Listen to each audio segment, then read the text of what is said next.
नमस्कार, आप सुन रहे हैं संजय आरजू बड़ौतवी द्वारा लिखित पुस्तक नई पीढ़ी की नई चुनौतियां से उनकी चर्चित कहानी नाराजगी मृद्विका की आवाज में सिर्फ बुक ऑडियो पर।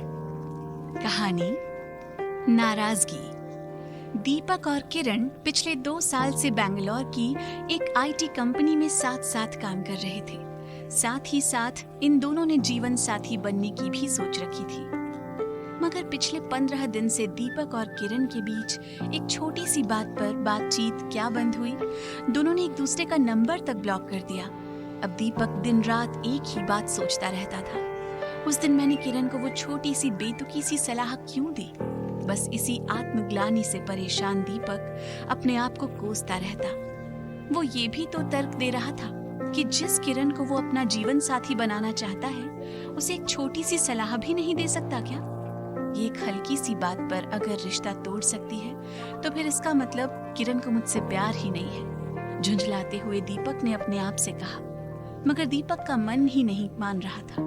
दीपक मोबाइल देखता, बहुत सारे मैसेज हैं, मगर आंखें सिर्फ एक ही नंबर को ढूंढती हैं, किरण मालिया।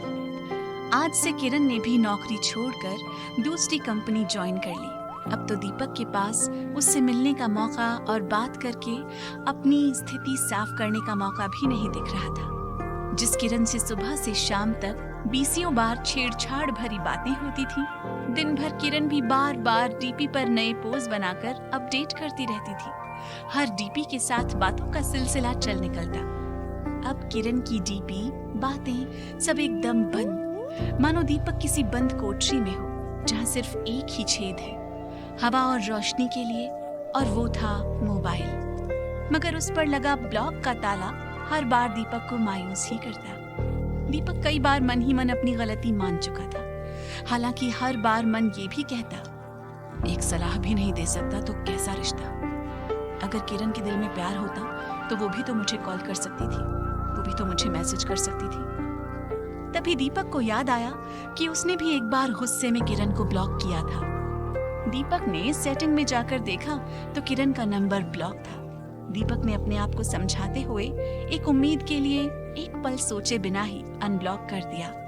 दीपक को थोड़ा सुकून हुआ, शायद अब जल्दी ही किरण का फोन पर मैसेज आएगा। मगर 2 दिन बीत चुके थे, कोई मैसेज नहीं आया। दीपक का मन काम में कम और मोबाइल को देखने में ज्यादा लगा रहता।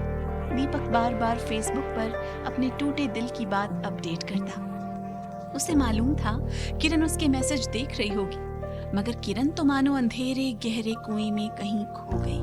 न कोई बात, न कोई संपर्क। फेसबुक, इंस्टाग्राम, व्हाट्सएप सब कुछ ट्राई कर लिया था। फोन जब भी करने की बात आती तो दीपक के हाथ रुक जाते। दीपक अपने आप को किरण से दूर रहने और उसे भूल जाने को समझाता। अब लगभग 1 महीना होने को था। दीपक का इंतजार अब गुस्से के रास्ते चलते चलते उदासीनता की तरफ बढ़ चला।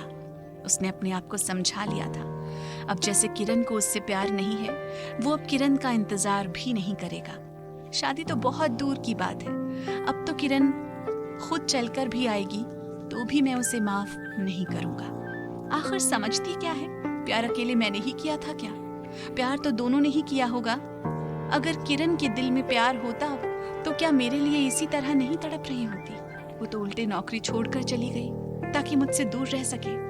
अब मैं ना मिलूंगा, ना मिलने का प्रयास करूंगा। बस इस बार फाइनल था। ये सोचकर दीपक ने मोबाइल निकाला और सोने से पहले अपने मन की बात स्टेटस पर डालकर सो गया। रोज की तरह ऑफिस के काम के बीच में समय निकालकर दीपक ने देखना चाहा कि अपने स्टेटस को कितने लोगों ने पढ़ा।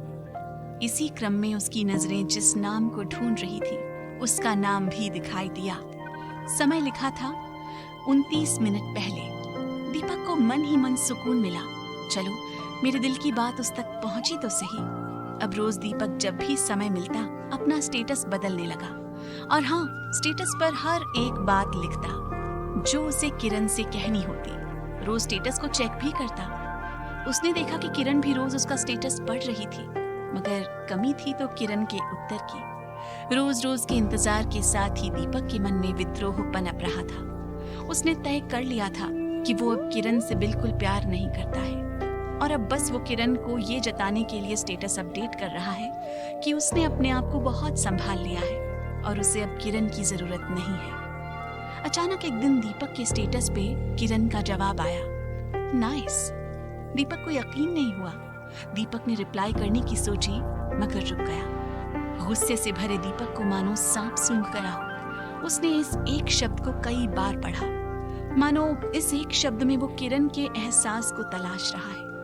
बदले में दीपक क्या लिखे उसे कुछ समझ नहीं आ रहा था। एक मन कह रहा था कि कुछ नहीं कहना और दूसरा मन कह रहा था थैंक्स तो लिखा ही जा सकता है, ये तो पुराने रिश्ते की शर्म होने के नाते बनता है। बस दीपक ने छोटे से शब्द THX लिखकर सेंड कर दिया। फिर जो बातों का सिलसिला व्हाट्सएप पर शुरू हुआ, दोनों ने पहले तो खूब एक दूसरे से गिले शिकवे किए, मगर दिल की तड़प के सामने दोनों ही मजबूर दिखाई पड़ रहे थे। दीपक को मालूम ही नहीं था किरण रोज उसके स्टेटस का स्क्रीनशॉट लेकर अपने मोबाइल में दिन भर पढ़ती रहती थी। वो बस खफा थी तो इस बात से कि दीपक ने उसे ब्लॉक क्यों किया। मगर गलती तो तुम्हारी ही थी किरण, तुमने ही तो बात करना बंद कर दिया था उस छोटी सी बात पर, दीपक का कहना था। धीरे धीरे दोनों के बीच पनप रही नाराजगी भी दूर हो रही थी। हाँ, इस बार दोनों की बातों में एक फर्क जरूर था। अब दोनों ही ने एक दूसरे को वादा किया कि किसी भी हाल में व्हाट्सएप पर एक दूसरे को ब्लॉक नहीं करेंगे। व्हाट्सएप पर एक शब्द से उठा गुबार, व्हाट्सएप की बातों के साथ चलते चलते फोन कॉल और फिर कब मन भर बातों के साथ प्यारी मुलाकातों में बदलने लगा, दोनों को ही पता नहीं चला। दीपक को किरण ने नौकरी छोड़ने के पारिवारिक कारणों के बारे में बताया, जिसमें माँ की बीमारी की वजह से किरण को नौकरी छोड़नी पड़ी और घर के पास होने के कारण दूसरे ऑफिस में नौकरी करनी पड़ी। अब दीपक अपनी सोच पर शर्मिंदा था। एक छोटी सी बात पर ही दोनों के बीच की दूरियां बढ़ते बढ़ते दोनों के रिश्तों को कहां तक ले आई और एक छोटा सा शब्द नाइस से शुरू हुई बातों की मिठास घुलते घुलते कब आपस में शादी की मिठाइयों में बदल गई, दोनों को पता भी नहीं चला।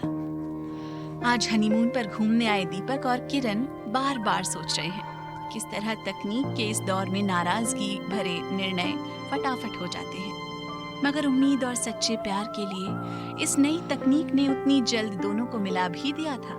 सच्चे प्यार के बीच कभी कोई तकनीक बाधा नहीं बन सकती। दिलों के तार कल भी और आज भी दिलों में ही धड़कते थे और धड़कते रहेंगे। पीढ़ी किसी दौर की हो, रिश्तों को निभाने की समझदारी हर दौर में इतनी ही होनी चाहिए जितनी कि किसी भी दौर में होती थी। ऐसा सोचते हुए दोनों उस चांदनी रात में एक दूसरे के कंधे पर सिर रखकर चांद की ओर निहारने लगे। आप सुन रहे थे संजय आरजू बड़ौतवी द्वारा लिखित कहानी नाराजगी। आपको कैसी लगी कमेंट में जरूर बताएं या हमें लिखें sanjayarzu@gmail.com पर।